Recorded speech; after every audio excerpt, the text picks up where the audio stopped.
Hi, this is Arthur from Arthur Ease Your Mind, and welcome to Arthur and Friends, a show where I talk with friends who each have a unique spiritual story to share, along with services and creations they brought into the world.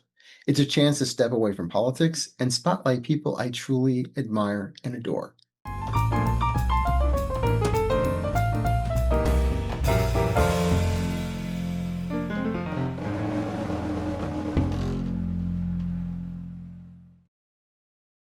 Now, what do Jessica Alba, Melissa McCarthy, Bette Midler, Eva Mendes, Stevie Nicks, Kelly Clarkson, and me all have in common? Robert Ramos. He's an Emmy-nominated hairstylist whose artistry has been sought out by some of the biggest names in entertainment. His work has appeared in Vogue, Elle, Glamour, Rolling Stone, and People. He's been the creative force behind LA's Estilo and now his own Ramos Carreon. And beyond all that, he's been my dear friend for over 20 years. Hi, Robert. Hi. Oh, I was like, oh, who's he talking about? Oh, that's me. Hi. Hi, Arthur. How are you? Nice Okay, to how are see you. you? It's good seeing you too. I'm good. He's I'm responsible just for this, so. what? Oh, I'm responsible. I am responsible for that. And there were many times when I've effed up really bad, and Well, yeah, he's come in and I've thought to myself, I didn't I didn't do this, right? no, no, when half my head's shaved on the side, it's like I I'm have, like, my, you know, I'm like, I didn't do, I have another client who does that. She just came in and I'm doing her hair and I'm blow drying and I'm looking at it and I'm thinking, like sitting there thinking to myself, like doubting my ability as a hairstylist and my talent. And it's just, I cut it myself. I go, oh my God, thank you. I was sitting here looking at it, like thinking, what is wrong with me? I did this. I was like, I had like an inner, it took her a long time to like finally say it, but inside there was like a war and turmoil and like freak out happening while I'm like pleasantly blow drying. and all I did was walk in one time and go, Robert, Yeah. you're Oh on the yeah. floor But laughing. that was the epic of all epic. Well, there's been a few, but that one was like that one. It was like, oh, well, we're gonna fix this. We're gonna figure this out. And he And did. we did. It was a challenge. It was fun. And you know what? I'm always up for a challenge. Oh, and 99.9% of the time. I was teasing Robert that on my show, sometimes I'll joke and say, because my grandma's a hairdresser, and I'll bring up stuff like Aquanet. And look what I happen to have as a water bottle. Oh my God, I love it. It's probably my most favorite gift I've ever gotten. And also, it's the one I used to use in the 80s. It's the only thing that held the hair up. Like it was the white and pink can. Oh my God. Oh my God. A lot of people having flashbacks right now. I hope so, because if you were in the 80s, that's you use that hairspray. It's the only thing to hold that hair up all big and wild. Yeah. When you were starting your career. Yes, that was. It was when I was starting. Oh my God, I have a funny awkward. I remember I like after I had already gone to beauty school and I had gone to try out to be an assistant, like you had to try out. Nowadays we can't get people to work. But they're like, please, but no. You have to try out to be an assistant. And I just thought of this just the other day, actually. I said, I remember going in and try to try out, and I remember I had my little box that said Marinello Beauty College. That's the beauty college I went to. And I remember I did my haircut and I blew dry it and I pulled it out and I pulled out my little white can of Aquanet and I sprayed the hair and I was so proud of what I had done. Now, what makes this story very funny is that I was going to try out to be an assistant for a salon that was the main headquarter for the artistic team for Sebastian International. I've never told this story. I just barely told it the other day to some friends. So this is actually the first time I actually tell this story anywhere. That will be online. I actually remember doing that. I remember I was 19. I'm from a small town. I was I nailed it. Like I put my little Aquanet can down, closed it up, and step away. I was like, I nailed that audition. I didn't get the job. You wonder why. But there's a reason for everything. You know what? There really is. There really is, because I would eventually work for them later. But now, fast forward several years later, you were just honored with a Lifetime Achievement Award. It was the Daytime Beauty Awards. It's the their seventh annual show that they do. And I was honored for best coloring and styling. And it was really cool and different. I didn't know how to feel about it because I've entered competitions. I've been nominated for different awards, and I've like won, and I've not. I remember one year for the Makeup Artist and Hairstylist Awards, which is our equivalent to like the Screen Actors Guild Awards. It's our guild, and we do awards, and we acknowledge prosthetics and makeup and daytime makeup and character hair and daytime hair and all the different all the different categories. I remember one year I was nominated 3 times, and twice in one category, and then also for twice in one category and then a different category. I won my first category and lost my second category. I said, I know what it feels like to be a winner and a loser all in one day. I said, I know what it feels like to win and to not win. But yes, it was, I'd never been honored. That was one of the things I said in my speech. I've never been honored. And people kept asking me, how do you feel? And I said, obviously I feel grateful and honored, but other than that, I don't know. It felt surreal. And it was almost like I didn't know. There was so much feeling and so much happening that I couldn't pinpoint it into actual like words. So basically, you were overwhelmed. You know what? I was overwhelmed. I was overwhelmed, and I didn't actually. I did not. I remember when they said, we're going to honor you. We want to do this, but we want to do it right. I said, okay. So I took matters into my own hand. I helped make sure that they used all the artwork for my video package, and made sure everything was right. And I didn't really think about this honor so much until someone said, Robert, congratulations that you're being honored. It's an amazing thing. It's a very big award. And that's when I stopped and thought, oh yeah, I guess this is kind of a thing, like and I just remember thinking to myself, well, maybe I should think about what I'm going to wear. Like maybe I should actually not just go into my closet and pull a suit out and just kind of go, like, really maybe, make this special.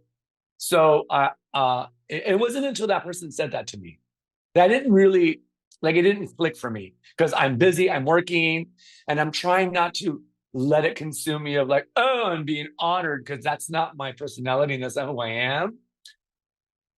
But at the same time, I was like, I get shy and embarrassed about stuff like that. Well, ever since I've known you, you've been humble. I mean, you could have the biggest name in your chair, and then someone like me walks in and you treat us the same. I really, my motto is that everybody should be treated exactly the same, because I know what it's like to not be treated well. It does not feel well. It does not feel good. And I don't, I learned that from growing up as a young kid, just having that kind of, you just see people being nicer to other people for whatever reason. And then you wonder, like, for me, I would wonder, like, well, why were they nice to them and not me? Oh, I did nothing. I was just as friendly and, Yeah. and just as adorable, I thought. It was the 80s. So, Yes. But anyway, yeah, it was awesome. But yes, thank you for bringing that up. It no, but was, I mean, you don't make me go through the service entrance, so I'm grateful for that. and I love it. No, But I just love my clients. I love people. I love meeting people. And mostly I love making them feel special. I mhm. think everybody should want to make other people feel, it makes me feel special when I know I was able to make someone else feel special. Now, when did you first know that this is what you're supposed to do? I, so I was about 13. I have curly hair, so you can see the curls. I learned how to like manage my hair. I learned how to blow it out. I learned how to round brush it. And I was at that point, I was like into it. I'm like, oh yes, like blow drying it out. It was 1981, two. So that look was blown out and fluffy. And so I was like into it. I was like, yes, I look good. My hair's on point. I know how to figure this out. And I was into doing my hair. And then I started doing my sister's hair. Then I started doing my friend's hair. Then I learned how to bleach hair. Now, mind you, I'm just in high school, and I learned how to bleach hair. I'm learning how to do all this stuff. And no, I was in junior high school. And the bleaching came in high school, so I'm learning how to do all this stuff, and I'm just having a good time. And I remember thinking, this is a lot of fun. Like I really love this. And then I met a girlfriend of mine, a girl, Jennifer. She says, you're really good at this. You should consider doing this you should consider going to school and doing this. And that was when the light turned on. And I thought, oh, yeah, maybe I should. Because I can't see myself being a lawyer, a doctor, or working in an office. I equated that to like being in an office, at a desk. Not that that's bad, but that's just not who I am. Mhm. I'm a creative. I was into art. I was into dance. I played the violin. I did a lot of things artistic and musically. And so that's when I realized I think I want to do this. And I told my mom, I want to be a hairstylist. She said, absolutely not. We moved from Mexico. We moved from Mexico. You're born and raised here. You're going to go to college and you're going to become a lawyer, a doctor, a psychiatrist, a Scientologist, a scientist, maybe a councilman because they were into politics. They were into local politics, or a priest because my parents were very Catholic and very Yes. religious. So that's I'm not going to do priest. But now you I'm do, going to be. but now you do act like a shrink with everybody in your seat. You know what? I did say, I actually, before I like moved to Los Angeles and went to school, I did say, well, if hair doesn't work out for me, I will be a psychologist or a therapist or something like that. I was into psychology. Mm. So I knew that I would like, that was like, oh, I could do that. Like that. I like that. And now you do both. Now I do both. Hair first, like the therapy later. Or Second, it's my minor. hair My hair major and my first, the minor. one year my chair, you're my, I'm you're your therapist. you're my client in more ways than one. Yes. Um, Um, now I know you've always had a spiritual side, and um, how has your spirituality guided with your career, Wow, that's a good especially in this question. stress industry? You know, it's interesting because I when I always the one thing I've always led with is my heart and my intuition. And there have been times when I have walked into a job in my early career and you can feel the heaviness Mhm. or the weight of the room. And at that point, I mean, I could feel it. Maybe other people don't feel it, but I'm very sensitive Well, you're an to. empath, and you're psychic. So. Yeah, I've always felt that. I've like I've seen things in my brain, or I've like seen things happen, and then they happen. I'm like, oh, this is gonna happen. Like sometimes I just know it's going to happen. Like there's just things like, oh no, this is going to happen. And Mhm. people are like, how do you know that? I go, I just know it. I don't, I just, it's some, I just know. Mhm. So there have been moments where I have thought that, and not in a way where like, oh, I'm so smart. I no, like I just knew it. That's it. It was no big deal. Um, but one of the things that for me, what I do is I walk in and I know I have my guides and my angels Mhm. around me. And I know that they're there to, and that they are there to protect me. And and I know that I walk with them and I know that they're gonna make sure that that they're gonna be there, that they're gonna and they work and it's not me working, it's like just work through me. I always say this, I go just work through me and let it flow and let me be I always say, let me be a vessel of love and happiness in our harmonious workday, and also allow me to be of service and to help and not be a part of the problem. Well, I've seen you at work, and sometimes you just zone out and you go into a trance, and your fingers just do the walk-in. It's like amazing. Like you already see the product, you already see like somebody walk in, and I can see it in your eyes when you look like it's your next client going, okay, I know what I have to do with this one. You already see it. Yeah, sometimes sometimes it's that, and sometimes I just kind of get in there and it just happens. And those are the times where I say, I don't know how it happened, but it happened. Like it's like it's something beyond me. And I love that because I think that if more people just got in tune Hmm. with their the inside voice, which is usually the one that says, don't be a shitty person, be kind, or like, what I'm saying? Um, and really come from a place of like love, you head in the right direction Right. most of the time, generally, I find. No, it's you do walk in the light. Yeah. You always have. Or the light. That's what I was trying to like. That's the word I was thinking of, walk in the light. And but I do Carol Ann, this. walk into the light. No, never mind. Dude, throw the first tennis ball.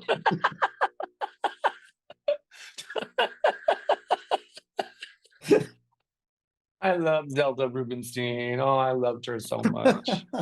Oh. And for those of you who don't know who that is, that's the The li- woman the little woman, poltergeist. Yeah. poltergeist. Yes. I met her a couple times. She was She fun. lived it. She used to always be in Silver Lake. This is where I live. I Yeah. would see her at the restaurant. And I remember being young, thinking, "Oh my God, I love." Like I was like, that still happens to me. I see people and I think, "Oh my God, that's such and such." It's like it just never goes away. It just never. I mean, call it excited or dorky or goofy, but that it just never goes away. But I don't attack people though. Like I might have when I first got here, like, "Oh my God." But now I'm a little like, No, they just want to eat. no more They're, restraining orders against Rob. yeah, no more. So you styled some of the most iconic people in the industry. And what has that journey been like?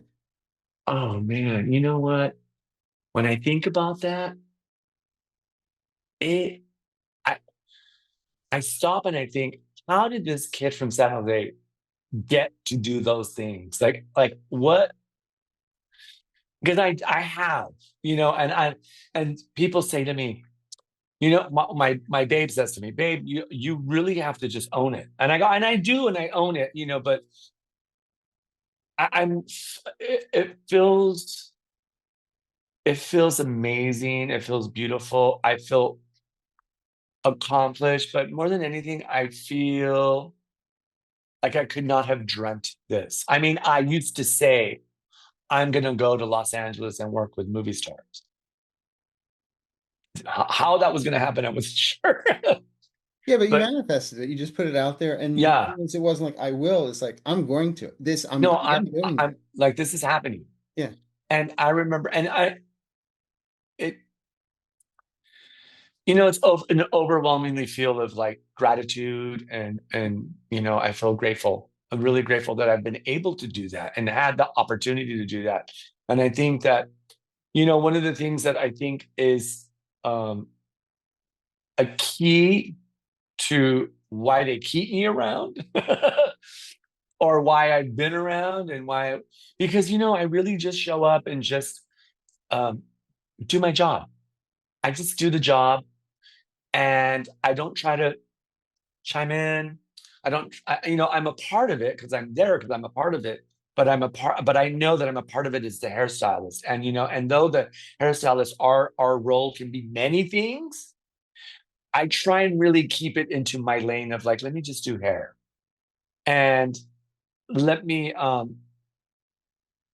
keep the boundary of like they're having a personal conversation. I don't need to giggle or laugh unless it's something very like just obviously funny. Then you just kind of like you kind of chuckle because I think they need to know the celebrities need to know that though you're there and though you can hear, but don't acknowledge that you can hear. If that makes any kind of sense. So it's kind of like it's like a weird fine line of like, and a lot of times I'm actually not even paying attention because I am like Zoned focused out. in and I'm zoned out and we have 20 minutes and I've got to make this change and it's like all this stuff. So I am really, there have been times where like, well, what do you think, Robert? I said, um, I heard the beginning and then I stopped listening because I've like, they just said 15 minutes.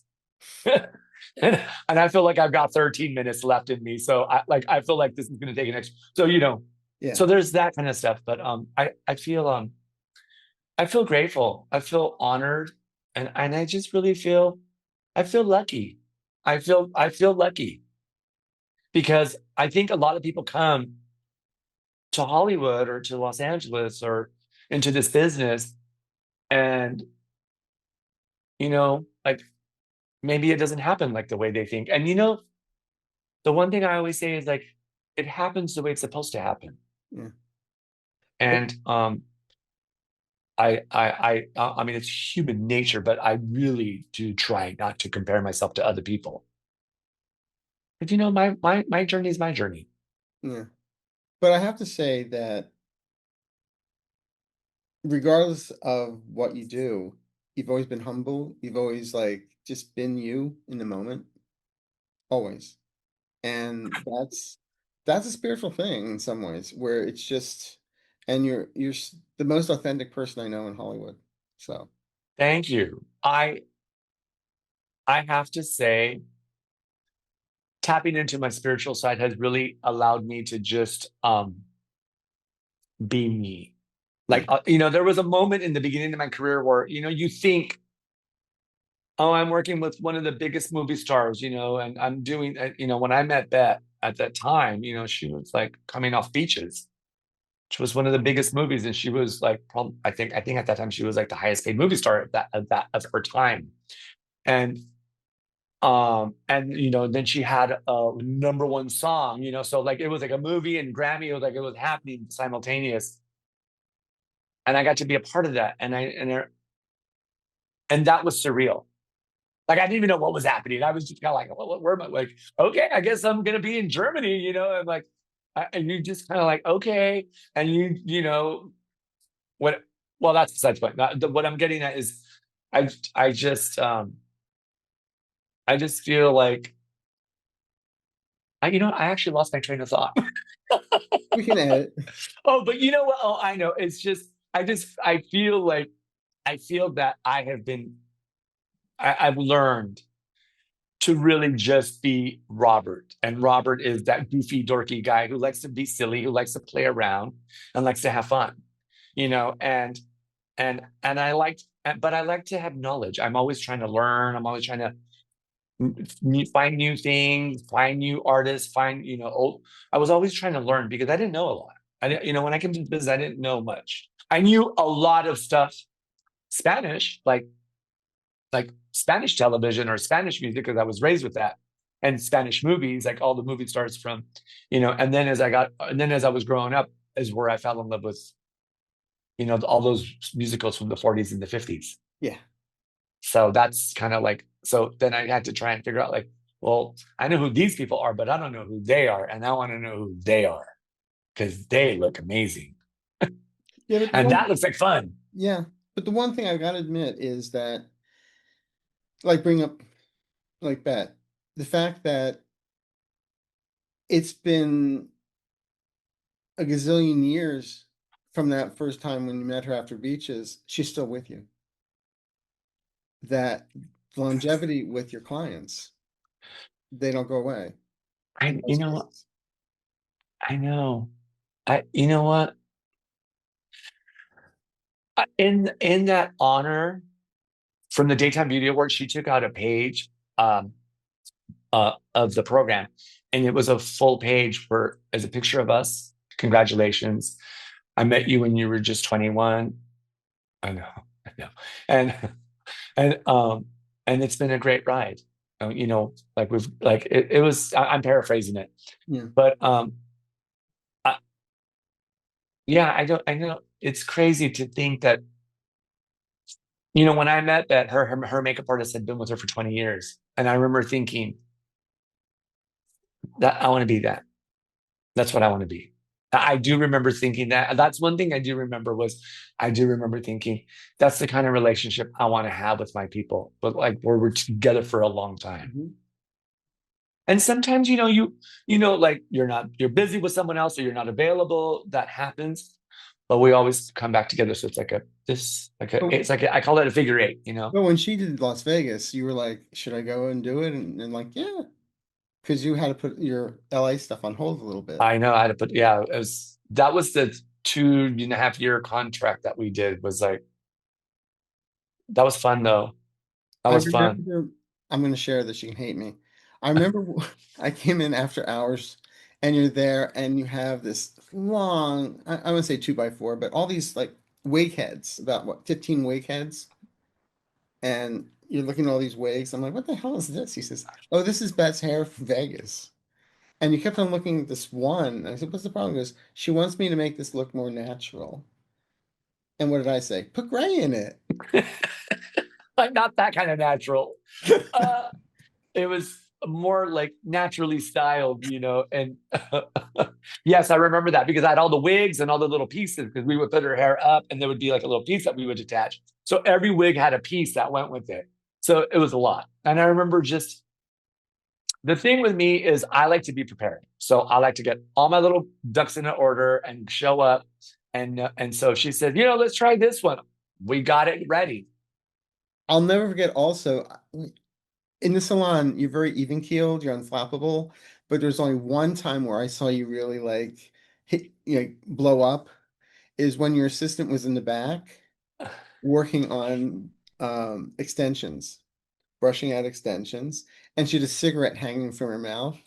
And you're like, that's Mariah's hair. Do you know how much that cost? That was outside, wasn't it? As Yeah. they were out in the back. Oh my God. Who, what was it? Well, I'm not going to say names, but you know, We'll take it out. like, oh my God. Yes, I do remember that. Mariah Yes. Carey. Ay, ay, ay.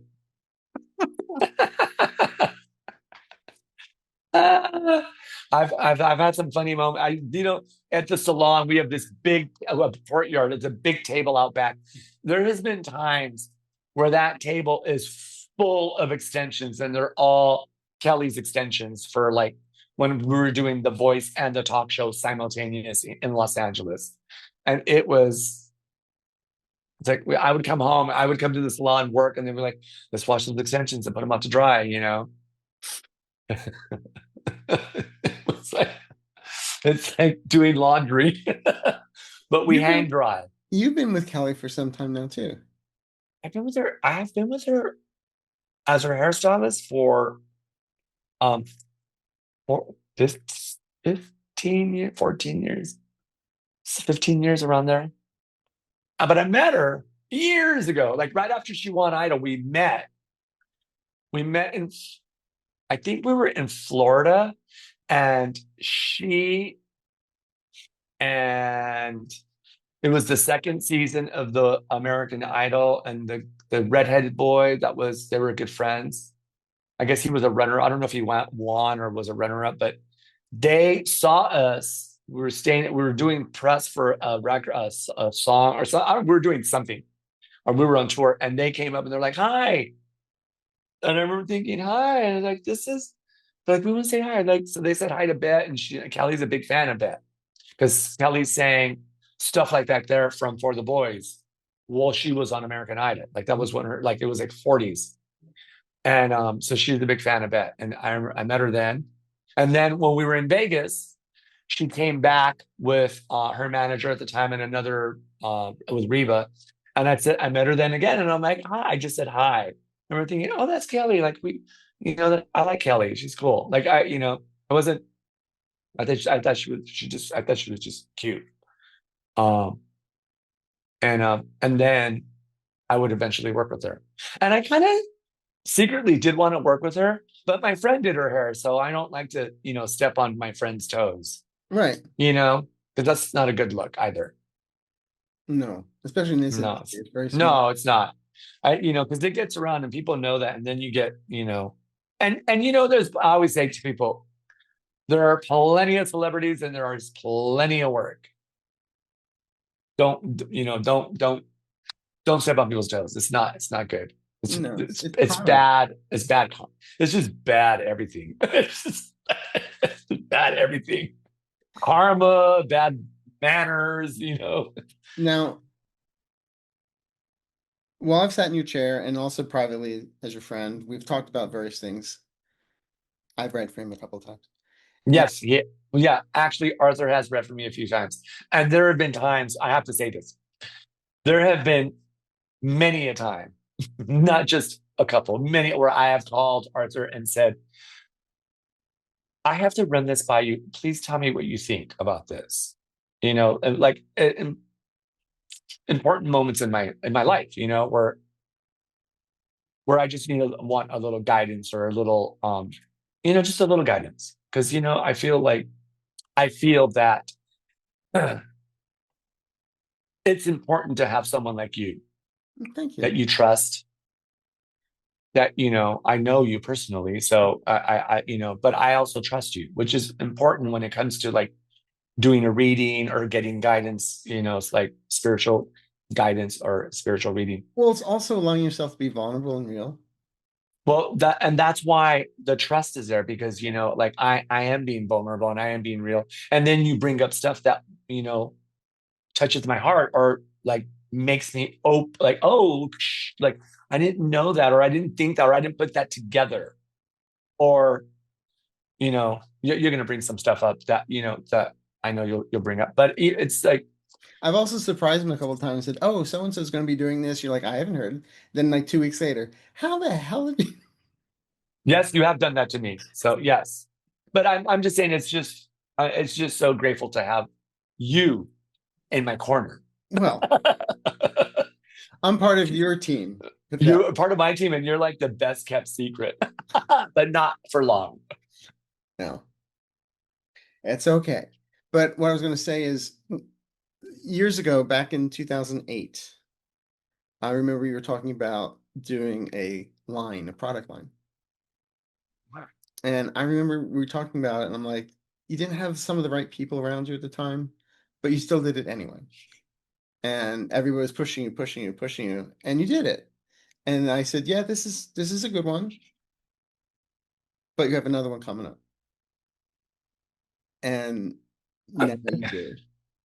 And I have a new one. It's what's really interesting that I've not even said out loud is that when I did do when I originally put the line out, it was kind of like you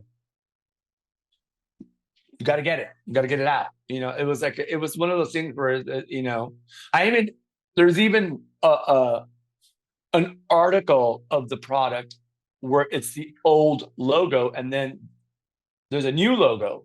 Yeah, I sent it. And and it's like, I mean, back then, and I remember I have it somewhere, but yes, it was kind of that. And I did have people around me that maybe didn't have the best interest in the product or didn't have the best interest of the business. Their interest was in greed and capitalizing your name at the time. Yeah, and just Oh, I just have to laugh every time you bring that water bottle. it is my favorite thing. This little water bottle makes me so happy. Like, it's the little things in life that really make you happy. But on this journey with your hair care, you now have the right people around you. I feel like I do, I really do. I was years ago, there was a few years ago that I wanted to like update, modernize, whatever the word is, my product. And I knew I was Reimage. like, yes. And I remember thinking, "Oh, and I met with my lab and there was going to be it's a very expensive to do. And I thought, well, I don't really have that kind of capital to like to do that. And I've just all been, just me. I mean, not just me, but just me, like meaning like I don't have any investors or anything like that. Um, Not that I'm not opposed to it now. Throwing it out into the world. But what I what happened was through an unfortunate situation, I had to find a new lab. I was forced. It was either don't do it or find a new lab. So basically, universe stepped in and said, "You've got to do this now." The universe said, "This is, what's that saying? Piss or get off the pot." So, so I, I got the news, and I immediately that night, it was a Friday, like at 5 p.m. So nothing's open, everything's closed. And I start researching all weekend long, making phone calls, sending emails. Monday morning, there I was, people responding. I'm calling people. And I found a lab that really fit, who could accommodate what my needs were. And the product is amazing. I remember picking scents, I was doing all that stuff that it was. And I remember I had everyone in the salon smell it. I said, okay, I need you to smell it. And I had them all written down on a sheet. And then I had like styling product, shampoo, and conditioner. I said, mark the scent. You can either mark, oh, it'll be a good styling product or a good shampoo and conditioner. Or you can not mark anything, or you can mark both. So I had everyone do that for me and friends. I remember. Yeah, I do it. I think I do. And clients, I had a ton of people do it. It was an honor. But what makes this new line that you've reimaged and relaunched and everything, what makes it different? Um, and what can people expect? What makes the new line different that I find is the ingredients are better ingredients. They're the We have a really beautiful botanical. We have a lot of high-end ingredients. It's a little more expensive. The price point is a little more expensive. And the scents are beautiful. They're not overpowering. And the the product itself is just a great product. Like the moisturizing shampoo really moisturizes the hair, and you feel it, and it smells great. The leave-in spray gets in there and really has a beautiful, beautiful scent, and it really is a great, like I call it like the prep product. My leave-in spray is like the spray that it's like depending on what you want to do with your hair that day determines how much you use of it. Because if you just want your hair to feel soft and beautiful, and you're just going to let it dry natural, and you just want the wave to kick in, use a generous amount. If you just want to protect the ends a little, protect it from heat and stuff, and comb it out, use it a little more sparingly. If you have curly hair like mine, go crazy, because you need to get it in there, really get that stuff. And I think what people are gonna, what to expect of the product is that it really will deliver, and it will perform like the way it says it's gonna. It's whatever it says it's gonna do. Like the repair is really gonna get in and repair. The moisturize is really gonna get in and moisturize. The volume is really gonna give you volume. I think that for someone who says, well, I don't really need much, I don't really need volume, repair is a good one to do, because what repair does is it just goes in and helps repair the hair and make it feel great. The moisturizing shampoo, it really goes in and it helps repair, but it really kind of helps give it moisture when it's lacking moisture. So if you find that your hair is very kind of dry, or like, a lot of flyaway, maybe the moisturizing shampoo. And then I find people overuse product. They use too much. Hmm. You got to really use the size of a quarter, really break it up, and then get it in and really lather it. Like not, I mean, get it in. You get it in, and you kind of spread the product throughout the hair. Don't just. Some people get shampoo and go like this, plop. You know, work it in your hands and rake it through, and then whatever's on your tips, get in and get the scalp. Because we're not just cleaning the hair, we're cleaning the scalp. The thing is, though, your price point isn't that bad. I mean, it's not. I mean, it's like a high-end price point at a corner. Yeah. Really, I mean, you priced it very well. Yeah. And the thing is, Well, with you only use a little bit. You yeah, got you don't need a lot. You don't need a lot. And I really wanted it to be affordable. yeah. I wanted it to be affordable, it's because everybody, people want good shampoo. People should be able to get good shampoo and conditioner. Well, my favorite is the hair thickener. Oh, you're talking about the volumizer. It's the volumizer is also a hair thickener. Yeah. The volumizer acts is that though it does give you volume, but it also makes the hair swell up and make it feel thicker. Mm-hmm.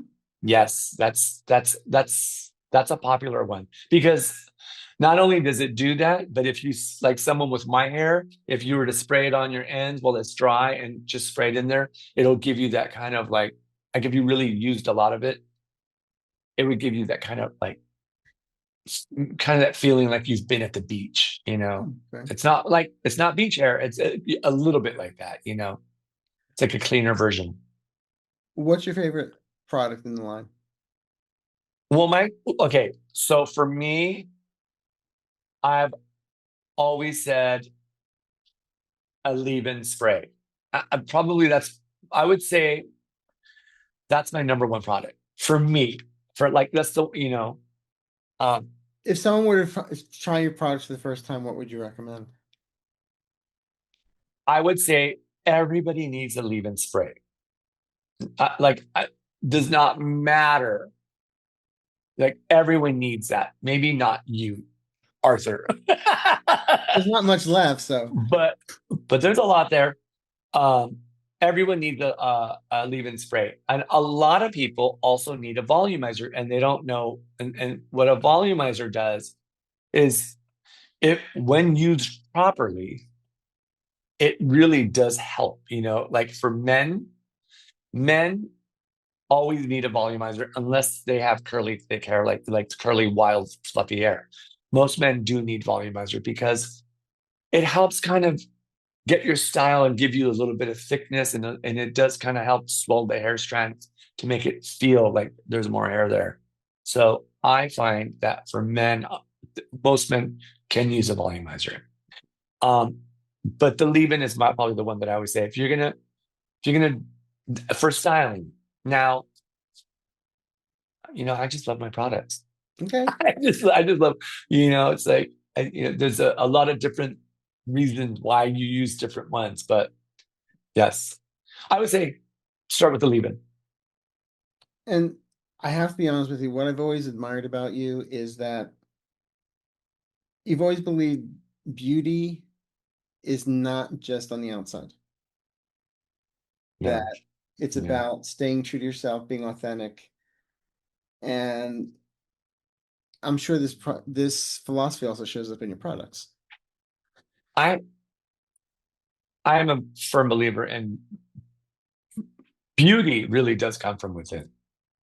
Obviously, there are people who are the outward is beautiful, but But we've met them and they're really ugly inside.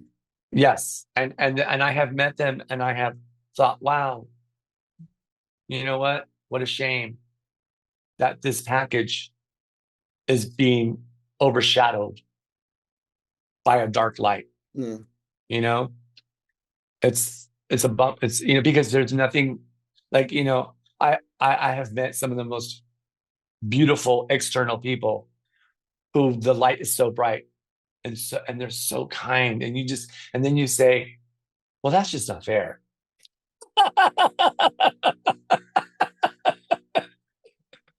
You know, but they really are like they're, you know, it's almost like they're so giving and loving. Yeah, but when I hope when you're saying this, you're looking in the mirror.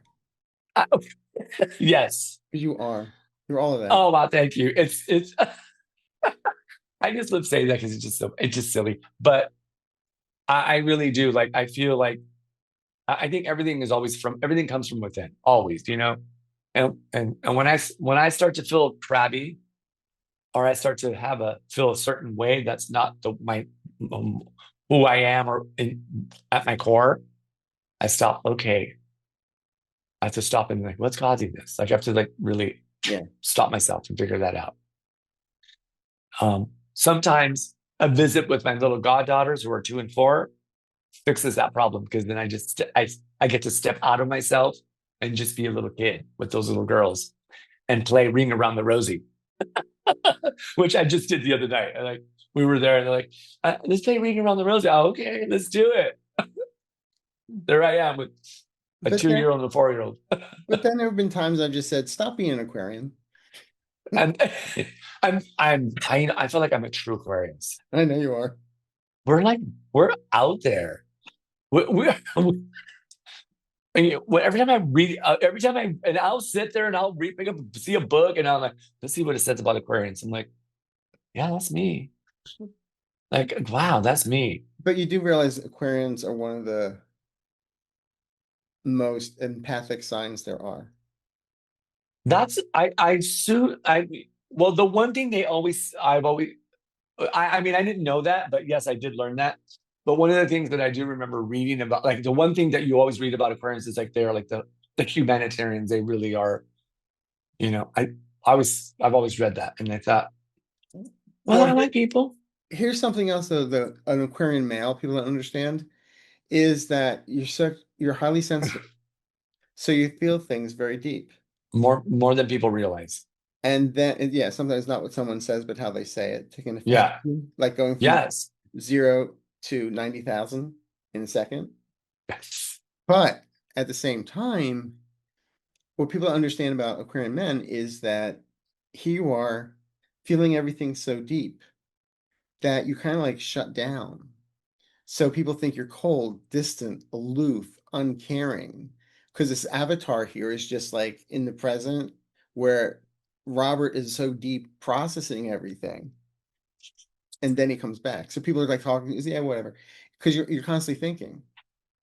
That does happen to me a lot. Someone just said the other day, "Oh, he's shy." Me.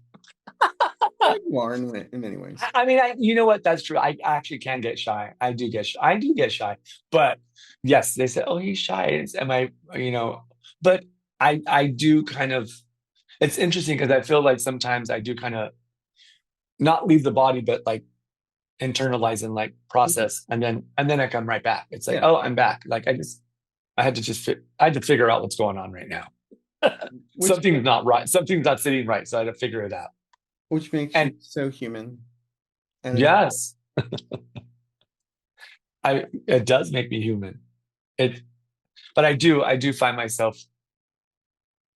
There are times when I get quiet, two things are happening. I'm either processing what's happening around, or I'm actually just deep in the zone of working. I do that, but the third one is I'm thinking if I kill them, will I get away with it? I'm not gonna lie. There have been times where I thought, how can I get out of here? What's the fastest way from what's like Where's the exit? where's the exit? Where's the emergency exit here? Yes. Robert, well, you're not just a world-class stylist. You're a visionary. You're a friend. Thank you. And Thank you. someone who your story should remind everyone that success flows when you stay true to yourself and when you are authentic. So I I I believe that. Wholeheartedly believe that. I've always said, I'm going down my road. This is my road. I always And tell I people don't when you get to a crossroads, my clients will say, do I make a right or do I make a left? I'm like, no, you get out a machete and make a path forward for yourself. Why follow some? And you've always been forging your own path. you know, You made me think of something. When I first started in this business, when you were either a salon hairstylist, or you were like a movie hairstylist, or you were a photo session hairstylist, like where you did photo shoots and stuff. And I remember thinking, well, why can't I do it all? Hmm. Why do I have to choose one? Why can't I learn all of them and do them all and try to excel in all of them? It's all we can do is try, right? Right. And I remember thinking, I'm going to be the guy. I want to be known as the guy that can do anything. That was And, my goal. and guess what? You're there. I feel like, yeah, but I'm always, But you're still evolving. You're I'm still still evolving, and I'm still, chopping down the weeds or corn or whatever is there. I'm still making my little path so that others could follow, maybe, because I really feel like I am trying to, my thing is you don't go alone. You bring your tribe, and right. whoever wants to join the tribe is welcome to join. And come on, let's go. Let's do it. Let's have fun. Yeah. Well, And I you, feel like I feel like because you brought this up, and I don't know if you're going to bring it up, but like I feel like my dad's always there. oh yeah. Oh, Because he's so he proud of you. it's funny because growing up, I didn't know him the way other people knew him and the way other people spoke about him at his wake. Mm. Because people were like, oh my God, he was like a dad. He taught me this, he taught me that. Now, he taught me a lot by just being who he was. And I did look and I did pay attention. Um, but we did have our little Moments. run-ins, because like I was trying to be me and they were trying to have me be me, what they thought I should be. And the whole time I kept saying, no, I just need to be me. Like, let me just be me. So all I want to do is be myself. I don't want to be your idea of me or an idea of what I'm supposed to be, or and I don't know where that comes from and I don't know how or why, but I've always just said I want to do that. But I did see what my mom and dad created and did. And it was great because I literally like before he passed away, I did have we were able to become a little more friendly, and what I didn't realize is that every time I was in a magazine or every time I was in an article, there was an article about me or whatever, he would go and he would buy it. And he would tell the checker, like whoever was working in the line, he'd open the magazine, he goes, see that? That's my son right there. Like he did that. And I'm like, all right, Dad. So I do feel his presence. Oh, I feel like he's definitely there. I feel like he's around. Yeah, I do. Yeah, with fishing rods. He loved fishing. I remember he took me fishing one time. I was so bored. My poor dad, he just wanted to have his youngest son. He's got three boys. I'm the youngest. He just, what's funny is my nickname was Champ. My brothers are like full on, like they played soccer, they wrestled, they were on track, they played tennis. I danced, made pinatas, did arts and crafts, played the violin, but I did play baseball one season and we were the champions. And my brothers who were full on jocks, I don't think they were ever I don't think they ever came in. I don't think they were champs like we were. My nickname was the champ. And my older brother to this day says, and he got the nickname the champ. He only played one season. I said, but we were champions. And I sucked. So listen, buddy, thank you so much for being my first victim. I mean, my first person on this. And thank you. And again, people, check out his products. Check out Robert's stuff. During this time, we've also been putting up pictures about, all the craziness he does with everybody. And and you can see the people around him just have genuine smiles. You can't fake it. And so thank you, Robert. It was my pleasure. Thank you. All Have right. a beautiful day, everybody. Okay. Thank you for joining us for this very first episode of Arthur and Friends. If you'd like to learn more about Robert and his hair care products, please visit robertramos.com and stay tuned. There are more friends and there are lots more stories to come. Thanks for stopping by. Bye-bye.